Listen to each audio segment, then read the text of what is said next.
एका गावात एक म्हातारी राहत होती. तिने आपल्या दूरच्या गावी असलेल्या लेकीला भेटायला जाण्याचे ठरवले. म्हातारी एकटीच जंगलाच्या वाटेने निघाली. जंगलात थोडं अंतर गेल्यावर तिला एक मोठा वाघ भेटला.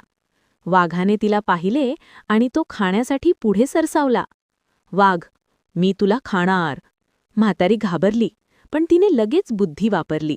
ती वाघाला म्हणाली, "अरे वाघोबा, मी आता खूप बारीक झाली आहे. माझ्या शरीरात मांसच नाहीये. तू मला आत्ता खाऊन काय करणार?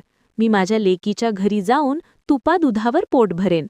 जाडजूड म्हणजे लठ्ठ झाल्यावर परत येते.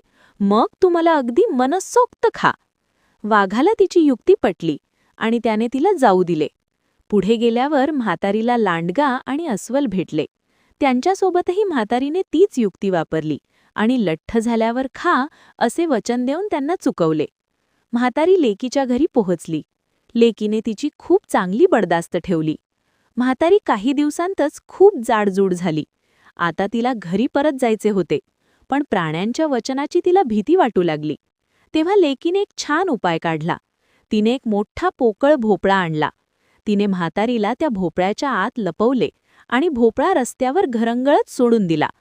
भोपळा रस्त्यावरून टुणुक टुन असा आवाज करत चालू लागला आणि म्हातारी आतून गाऊ लागली, "चाल रे भोपळा टुणुक म्हातारीला नेऊन टाक घरी." वाटेत वाघ भेटला. त्याने भोपळ्याला थांबवले आणि विचारले, "अरे भोपळ्या, तू माझ्या जाड झालेल्या म्हातारीला पाहिलीस का?" म्हातारीने आतून आवाज बदलून उत्तर दिले, "चाल रे भोपळ्या टुणुक म्हातारी बिहारी मला नाही ठाऊक." वाघाने तो नुसता भोपळा आहे असे समजून त्याला जाऊ दिले. अशाच प्रकारे म्हातारीने लांडगा आणि अस्वल या दोघांनाही चकवले.